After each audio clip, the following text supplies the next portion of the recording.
नमस्कार, FM news पर मैं हूं आपके साथ नेहा वालिया। रुक करेंगे दिल्ली एनसीआर की खबरों का। दिल्ली में बीजेपी संसदीय दल की बैठक हुई। बैठक में प्रधानमंत्री नरेंद्र मोदी, बीजेपी के राष्ट्रीय अध्यक्ष जेपी नड्डा और केंद्रीय गृह मंत्री अमित शाह, रक्षा मंत्री राजनाथ सिंह, नितिन गडकरी समेत बीजेपी संसदीय दल के तमाम नेता इसमें शामिल हुए। बैठक शुरू होने से पहले स्वर कोकिला लता मंगेशकर को श्रद्धांजलि दी गई। बैठक में पीएम मोदी ने चर्चित फिल्म द कश्मीर फाइल्स का जिक्र किया, जो कि आजकल चर्चा का केंद्र बनी हुई है, जिसे लेकर अलग अलग प्रतिक्रियाएं सामने आ रही हैं। बीजेपी ने अपने सभी लोकसभा और राज्यसभा सांसदों से बैठक में शामिल होने का निर्देश दिया था। बताते चले कि लोकसभा में बीजेपी के 301 सांसद हैं, जबकि राज्यसभा में 97 सांसद हैं। बैठक में 5 राज्यों के विधानसभा चुनावों में पार्टी के प्रदर्शन की समीक्षा की गई। 10 मार्च को 5 राज्यों उत्तर प्रदेश, उत्तराखंड, पंजाब, गोवा और मणिपुर में हुए विधानसभा चुनाव के परिणाम घोषित हुए हैं, जिनमें पंजाब को छोड़कर बीजेपी ने सभी राज्यों में अच्छा प्रदर्शन किया। बताते चलें कि इससे पहले बीजेपी संसदीय बोर्ड की बैठक 21 दिसंबर 2021 को हुई थी। तब भी प्रधानमंत्री नरेंद्र मोदी बैठक में शामिल हुए थे। उन्होंने संसद में सांसदों की उपस्थिति को लेकर चिंता जाहिर की थी और आगाह किया था कि जब तक सांसद खुद को बदल नहीं लेते तब तक बदलाव नहीं हो सकता।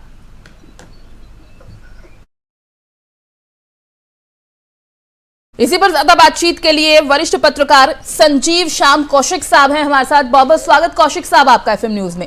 जी शुक्रिया। कौशिक साहब, सबसे पहले तो मैं आपकी प्रतिक्रिया इसी बात पर लेना चाहूंगी, जो आज बीजेपी की संसदीय दल की बैठक हुई है। प्रधानमंत्री नरेंद्र मोदी ने एक चर्चित फिल्म द कश्मीर फाइल्स का जिक्र किया। अगर आपने भी ये फिल्म देखी होगी तो फिल्म में जो भी तथ्य दिखाए गए हैं कश्मीरी पंडितों को लेकर, उन सभी वाक्यों को समझने के बाद आप क्या कहते हैं? और प्रधानमंत्री नरेंद्र मोदी ने जिस तरह से कहा है इस फिल्म को लेकर चर्चा करते हुए कि कश्मीरी पंडितों से जुड़े हुए या कश्मीर से जुड़े हुए जो तमाम बिंदु थे वो अभी तक छुपाए गए थे, जो इस फिल्म के जरिए उजागर हुए हैं।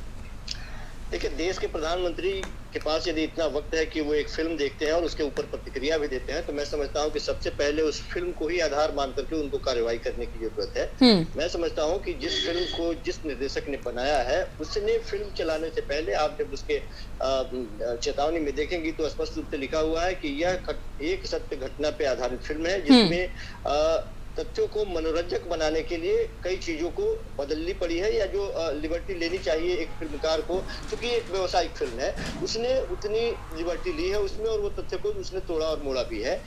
क्या एक फीचर फिल्म को डॉक्यूमेंट्री फिल्म समझ करके इस पे संज्ञान लिया जा सकता है? क्या इसको लेकर के कुछ लोगों ने कोर्ट से भी इजाजत लेनी चाहिए? कोर्ट ने कहा इतना पुराना मामला हो गया है, एविडेंस नहीं मिल सकता है, इसके लिए इस बात को आगे बढ़ाने की जरूरत नहीं है। सवाल यह है कि उस वक्त यदि कश्मीर में इस तरह की घटनाएं हो रही थी और उसके राजनीतिक कारण थे, राजनीतिक मायने थे, तो यह क्यों न माना जाए कि आज के वक्त में इस तरह की फिल्म बनाने के पीछे भी राजनीतिक मायने हैं, राजनीतिक कारण है और राजनीति से प्रेरित होकर इस तरह की फिल्में बनाई जा रही है। दरअसल भारतीय जनता पार्टी को जो मुद्दे सूट करते हैं उसी मुद्दों को आगे बढ़ाने की ये कोशिश पर है। मेरा मानना यही है। तो यानी कि आप कह रहे हैं कि इसके जरिए भी लाभ लेने की कोशिश की जा रही है कहीं ना कहीं। जैसे अगर हम फिल्म का ही जिक्र कर रहे हैं और आपने कहा कि जिन जिन मुद्दों की उनको जरूरत है उन मुद्दों को आधार बनाया जाता है, तो उरी फिल्म का भी हम जिक्र कर लेते हैं। उसमें भी यही सब चीजें हाईलाइट करने की कोशिश की गई और जनता ने बहुत पसंद भी उसे किया था। मैंने कहा कि जनता पसंद करेगी, जनता हर एक चीज को पसंद करेगी, लेकिन फिल्म है। फिल्मों से कोई क्रांति नहीं होती, फिल्मों में कोई तथ्य महत्वपूर्ण नहीं होता, वो कोई डॉक्यूमेंट्री नहीं है, वो ऐतिहासिक नहीं है, वो तथ्यों पे आधारित तो है, लेकिन सारी चीजें उसमें फैक्ट नहीं है। मैं यही तो कहना चाह रहा हूँ कि उस फिल्म को, जो आज ये फिल्म बनी है कश्मीर फाइल, निश्चित तौर पे ये काबिल तारीफ है। जो देखा जा रहा है उससे देखने के बाद में दर्शकों के रगों में दौड़ती खूनों में उबाल आ जा रही है, वो बाहर निकल रहे हैं। तो मेरा सवाल तो सिर्फ ये है कि क्या अभी के वक्त में इस तरह की फिल्मों को प्रदर्शित करने के बाद में समाज में वैमनस्यता का भाव बढ़ेगा या खत्म होगा? दूसरे के प्रति जो सामाजिक समरसता है हिंदुस्तान में बनी हुई है, आगे बढ़ने की बात है, नए हिंदुस्तान को बनाने की बात है, उन परिस्थितियों। बिल्कुल, क्योंकि कौशिक साहब हम देख रहे हैं इस फिल्म को देखने के बाद पहले तो जिस तरह से मीडिया पर ही सवाल उठाए जा रहे थे कि इस फिल्म को प्रमोट नहीं किया जा रहा है, और बड़े लेवल पर जिस तरह से और प्रमोशंस होते हैं वैसे इस फिल्म का, कश्मीर फाइल्स का प्रमोशन नहीं हुआ है, इसलिए आम जनता को प्रमोट करना होगा। उसके बाद कई बड़े राजनीतिक चेहरे जिन्होंने इस फिल्म को देखा, उसके बाद अलग अलग प्रतिक्रियाएं सामने आई हैं। तो जो लोग हैं, जो दर्शक हैं या फिर जो आम जनता है, एक दूसरे से सुनने के बाद भी काफी ज्यादा वो एक्साइटमेंट का लेवल उनमें बढ़ गया है, और कहें कि जिस तरह से जो दिखाया गया है पूरी फिल्म में, उसे देखने के लिए भी लोग अब ज्यादा बढ़ चढ़कर आगे आ रहे हैं। और उसके बाद जिस तरह से आपने कहा कि रगों में दौड़ता खून अब उबाल लेने लगा है और लोगों के मन में एक बार फिर वो चीजें पैदा होने लगी, दोबारा से जाग गई हैं। मैं वही कह रहा हूं कि इस फिल्म को देखने के बाद में निश्चित तौर पे एक व्यावसायिक फिल्म है जिसे एक फिल्मकार ने बनाया है, बहुत सारे पैसे लगे हैं, उसे सफलता मिलेगी, उसकी कमाई होगी, निश्चित तौर पे उसको सफलता मिलेगी। मैं दूसरी बात सिर्फ इतना सा कह रहा हूं कि इस फिल्म को देखने के बाद में जो माहौल में समरसता का भावना पहले से बनता बिल्कुल कश्मीरी पंडितों की बात करने, मैं तो सरकार से ही पूछना चाह रहा हूँ कि पिछले 7-8 वर्षों में कितने कश्मीरी पंडितों को सरकार ने प्रयास किया और वहां फंसा दिया। कश्मीरी पंडितों से इतनी यदि आपको हमदर्दी है तो निश्चित तौर पे हमें भी हमदर्दी है, उन्हीं को नहीं हमें भी हमदर्दी है। हमने भी फिल्म मूवी देखी तो हमारे भी खून में उसी तरह से गर्मी आ गई।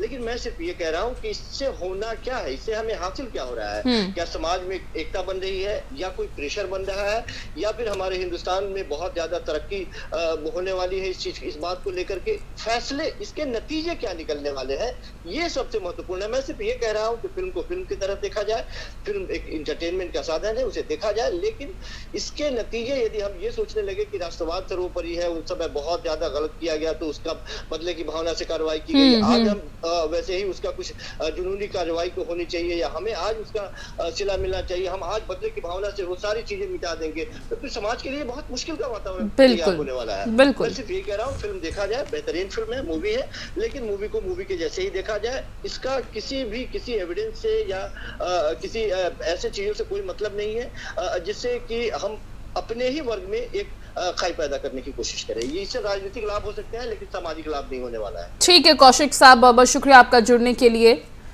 तो जिस तरह से फिल्म को देखकर अब लोग भी बहुत ज्यादा इस फिल्म को सराह भी रहे हैं, लेकिन जो कश्मीरी पंडितों के साथ हुआ है उसे देखकर लोगों के मन में अब दुख भी है और रोष भी है। तो उसी को लेकर कौशिक साहब ने अपनी बात को रखा है, लेकिन प्रधानमंत्री नरेंद्र मोदी ने भी यही कहा कि जो उस समय हुआ था वो दबाकर रखा गया, जो इस फिल्म के जरिए साफ हुआ। बढ़ते आगे, पड़ोसी देश पाकिस्तान में गलती से फायर हुई मिसाइल की घटना पर रक्षा मंत्री राजनाथ सिंह आज संसद के दोनों सदनों में उनकी तरफ से बयान दिया गया। इससे पहले भारत सरकार ने शुक्रवार को कहा था कि 2 दिन पहले गलती से एक मिसाइल चल गई थी जो पाकिस्तान में गिरी और ये खेदजनक घटना नियमित रखरखाव के दौरान एक तकनीकी खराबी के कारण हुई है।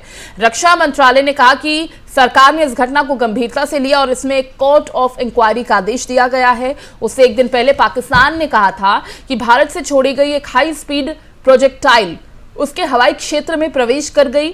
पंजाब प्रांत के खानेवाल जिले में मियां चन्नू के पास गिरी। बताते चले कि 9 मार्च की शाम 6:43 के करीब तकनीकी खामी के चलते एक सुपरसोनिक मिसाइल पाकिस्तान की तरफ फायर हो गई। खबर है कि यह महज 3 मिनट में भारत से पाकिस्तान पहुंच गई और पाकिस्तान के मियां चन्नू इलाके में जा गिरी। मिसाइल में हथियार नहीं थे, इस कारण बड़ा हादसा होते होते रह गया। वहीं घटना को लेकर रक्षा मंत्रालय ने अपना बयान भी दिया था। रूटीन मेंटेनेंस के दौरान तकनीकी खामी के कारण मिसाइल फायर हो गई थी और इसके बाद सरकार ने कोर्ट ऑफ इंक्वायरी के आदेश भी दिए थे। रक्षा मंत्रालय ने कहा पाकिस्तान क्षेत्र में मिसाइल के गिरने की घटना बहुत खेदजनक है। हालांकि मंत्रालय ने यह भी कहा कि राहत की बात यह है कि हादसे में किसी के जान माल की कोई हानि नहीं हुई।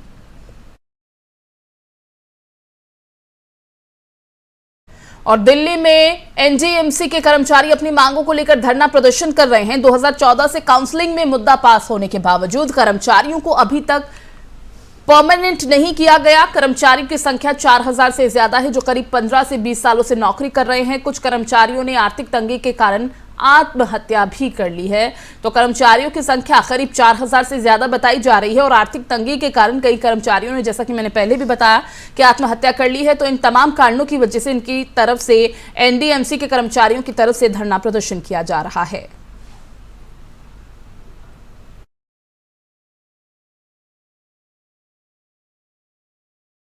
राष्ट्रीय राजधानी में पिछले एक सप्ताह में डेंगू के 6 नए मामले दर्ज किए गए और इस साल अब तक डेंगू के मामलों की जो संख्या है वो 48 हो गई है। सोमवार को जारी 3 नगर निगम की एक रिपोर्ट में ये जानकारी दी गई। रिपोर्ट में कहा गया कि इस साल 5 मार्च तक शहर में डेंगू के 42 मामले दर्ज किए गए। मच्छर जनित डेंगू के संबंध में सोमवार को जारी रिपोर्ट में कहा गया कि इस साल 12 मार्च तक डेंगू के कुल 48 मामले दर्ज किए गए हैं। रिपोर्ट के मुताबिक पिछले साल 1 जनवरी से 12 मार्च के बीच डेंगू के 5, 2020 में 6, 2019 में 3, 2018 में 9 और 2017 में 8 मामले दर्ज किए गए थे। मच्छर जनित रोगों के मामले आमतौर पर जुलाई और नवंबर के बीच रिपोर्ट किए जाते हैं, लेकिन ये समय, ये अवधि दिसंबर के मध्य तक बढ़ सकती है। पिछले साल राजधानी में डेंगू के 9,613 मामले सामने आए थे, जो 2015 के बाद से एक साल में सबसे ज्यादा थे। और इसके अलावा 23 लोगों की मौत हुई थी। रिपोर्ट के मुताबिक 2021 से पहले साल 2020 में डेंगू के 1072, साल 2019 में 2036, साल 2018 में 2798, साल 2017 में 4726 और साल 2016 में 4431 मामले सामने आए थे। साल 2015 में डेंगू के मामलों की संख्या अक्टूबर में ही 10,600 के पार चली गई थी, जो 1996 के बाद से राष्ट्रीय राजधानी में डेंगू के मामलों की सबसे ज्यादा संख्या थी। बढ़ते आगे, राजधानी दिल्ली के रोहिणी से लव जिहाद का मामला सामने आया है। पुलिस ने आरोपी को हिरासत में ले लिया है। पुलिस का कहना है कि पीड़िता 14 साल की बच्ची है। आरोप है कि नाम बदलकर आरोपी ने 14 साल की बच्ची के साथ दुष्कर्म किया। पीड़िता 4 महीने की प्रेग्नेंट बताई जा रही है। मामला रोहिणी के अमन विहार से आया है। बता दें कि बच्ची के घर में उसकी मां और बच्ची है। पिता बहुत समय पहले ही गुजर चुके हैं और इस मामले को सुनकर हिंदू संगठन के लोग, बीजेपी के कार्यकर्ता, बजरंग दल, तमाम हिंदू संगठन के लोग थाना अमन विहार पहुंचकर लव जिहाद का विरोध करने लगे।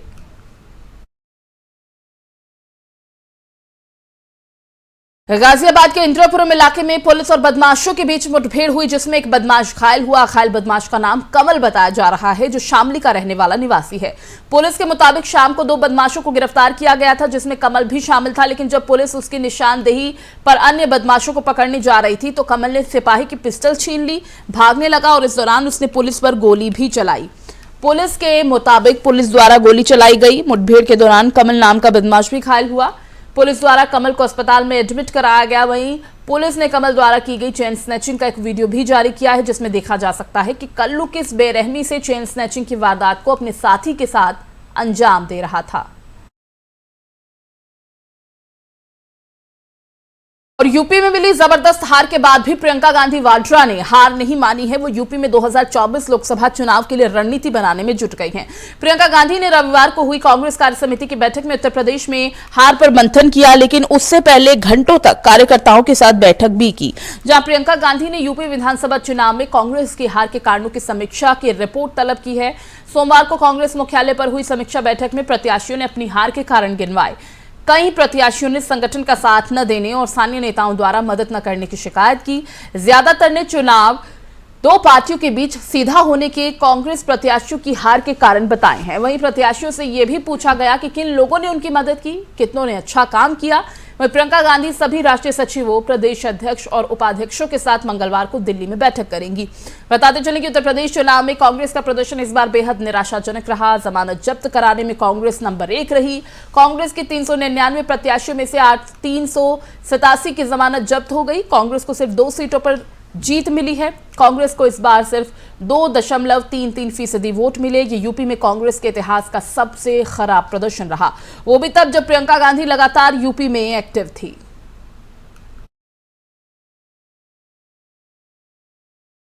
उत्तर 5 राज्यों में विधानसभा चुनावों में करारी शिकस्त के बाद कांग्रेस के वरिष्ठ नेता कपिल सिब्बल का बड़ा बयान सामने आया। उन्होंने गांधी परिवार को कांग्रेस नेतृत्व छोड़ने को कहा।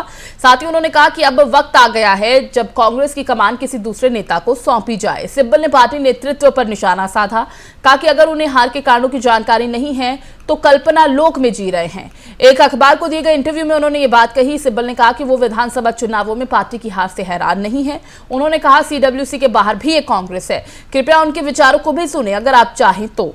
हमारे जैसे बहुत से नेता हैं जो सीडब्ल्यूसी में नहीं है, लेकिन कांग्रेस में एक पूरी तरह से अलग दृष्टिकोण है। क्या इससे हमें कोई फर्क नहीं पड़ता क्योंकि हम सीडब्ल्यूसी में नहीं हैं। देश भर में बहुत सारे कांग्रेसी हैं, केरल से, असम से, जम्मू कश्मीर, महाराष्ट्र, उत्तर प्रदेश से, गुजरात से, जो उस दृष्टिकोण को नहीं रखते। बताते चले कि 5 राज्यों में हुए चुनाव में कांग्रेस का प्रदर्शन बेहद निराशाजनक रहा। बढ़ते आगे, एक तरफ चीन में कोरोना के बढ़ रहे मामलों के बीच लॉकडाउन लौट रहा है, तो वहीं भारत में कोरोना के मामलों में लगातार गिरावट का सिलसिला जारी है। देश में बीते 24 घंटों में 2568 नए मामले सामने आए। कोरोना के कारण 97 लोगों की मौत हुई। 4722 लोगों ने कोरोना को मात दी है। देश में एक्टिव केसेस की संख्या 33,917 हो गई है। पूरे देश में कोरोना के खिलाफ लड़ाई लगातार जारी है। देश भर में अब तक 180 करोड़ लोगों को कोरोना की वैक्सीन लगाई जा चुकी है।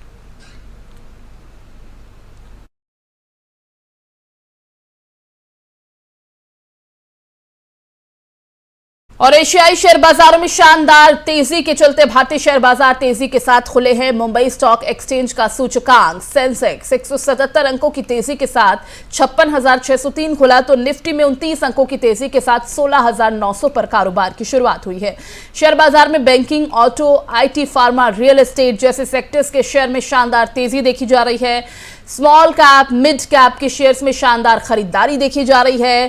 केवल मेटल्स, एनर्जी, कमोडिटी एक ऐसा सेक्टर है जिसमें बिकावली देखी जा रही है। सेंसेक्स के 30 स्टॉक में 24 हरे निशान में ट्रेड कर रहे हैं, जबकि 6 लाल निशान में कारोबार कर रहे हैं। वहीं निफ्टी के 50 शेयर में 37 शेयर हरे निशान में कारोबार कर रहे हैं, जबकि 13 शेयर लाल निशान में ट्रेड कर रहे हैं। बाजार में चढ़ने वाले शेयर्स की अगर बात करें तो axis bank 0.98, SBI 0.74%, Maruti 1.39%, Asian paints 2.11%, ICICI 0.96% की तेजी के साथ कारोबार कर रहे हैं। टाटा स्टील 1.21%, कोटक महिंद्रा 0.51%, टेक महिंद्रा 0.12% और इन्फोसिस 0.33% की गिरावट के साथ कारोबार कर रहा है।